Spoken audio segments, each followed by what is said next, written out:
মানুষের ভিতরে নানান প্রশ্ন, নানান ক্ষোভ, এবং সেই জায়গা থেকে ইন্টিরিয়াম গভর্নমেন্ট, সামনের নির্বাচন, জনগণের চাহিদা, এবং আবার চতুর্দিকে যে অরাজকতা চলছে, যে মব চলছে, এবং আরেকটা হয়েছে নতুন করে কিশোর গ্যাং। আমাদের কি হলো? আমাদের সমাজ থেকে সমস্ত সুশীলতা কোথায় চলে গেল? আমি জানি না। আমরা পরিবর্তন চেয়েছি, আমরা ফ্যাসিস্ট সরকারকে পতন চেয়েছি, তার পরবর্তীতে আমাদের সকলের যে ধৈর্য এবং সকল পক্ষ থেকে রাষ্ট্রকে পুনর্গঠনের জন্য যে নিয়ম নীতি করে এগিয়ে যাওয়া, সেখানে কিন্তু আমরা সবাই অ্যাবসেন্ট। সেখানে আমরা স্বার্থের বাইরে কেউ কথা বলছি না। প্রত্যেকটি মহল, প্রত্যেকটি রাজনৈতিক দল, ইভেন ব্যক্তি বিশেষ স্বার্থের জায়গা থেকে কথা বলছি। তাহলে রাষ্ট্রটা কি তার এই ব্যক্তি বিশেষের স্বার্থের জন্য একটি রাষ্ট্র? আমরা কবে আমাদের সেই জনপদ তৈরি করতে পারবো যখন আমাদের তৃণমূল পর্যন্ত রাষ্ট্রের সমস্ত সেবাগুলি নিশ্চিত হবে? একটি গণতান্ত্রিক সরকার কখন হবে? যখন তারা দুর্বৃত্তায়ন থেকে বিরত থাকার জন্য একটি নির্দেশই যথেষ্ট হবে। কেন চাঁদাবাজি বন্ধ হচ্ছে না? কেন টেন্ডারবাজি বন্ধ হচ্ছে না? কেন দখল বন্ধ হচ্ছে না? কেন নেতৃত্বের সেই জায়গাটি হয়নি যে একটি নির্দেশই যথেষ্ট এগুলি বন্ধ হওয়ার জন্য? আমরা পরস্পরকে দোষারোপ করা, আমরা দীর্ঘদিন আমরা নানান ধরনের হয়রানির কথা বলে আমরা অনেক কিছুকে জায়েজ করে নিতে চাই, এটাও তো ঠিক না।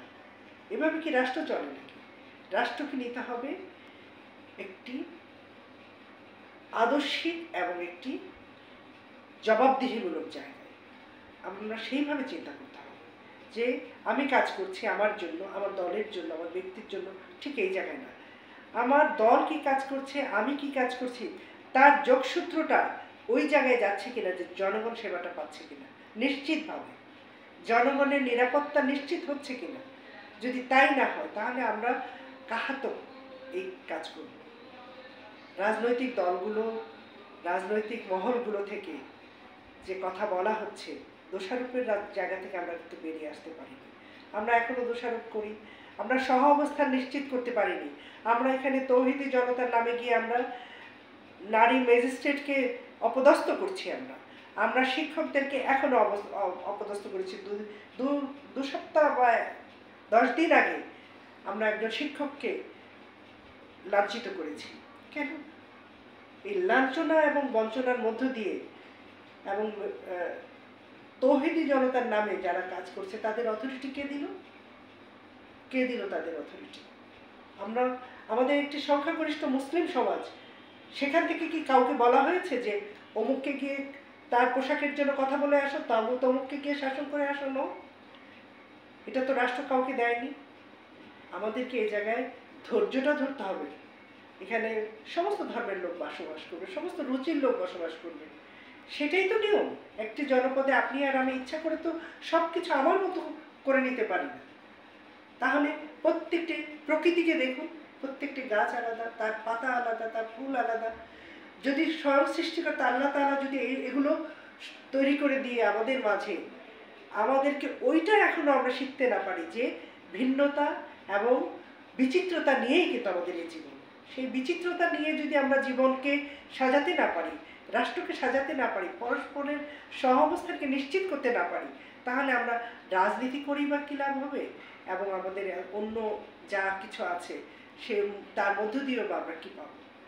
এগুলো নিয়ে অনেক ভাবনা চিন্তার বিষয় রয়েছে।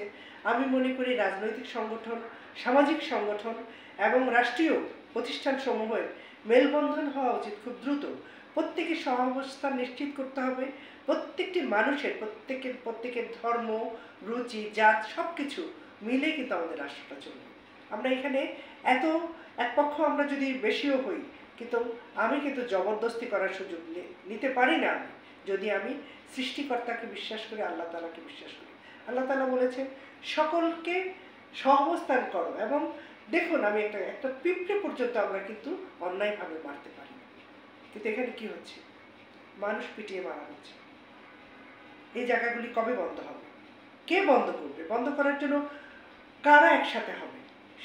আমাদের জাতীয় ঐক্য দরকার এই সমস্ত কিছুর বিরুদ্ধে। সেই ঐক্যটা হতে হবে যে আমরা সকলের আগে মানবিক মানুষ হব, তারপরে আমাদের রাজনৈতিক দল, রাজনৈতিক চিন্তাভাবনা এবং তার প্রতিফলন।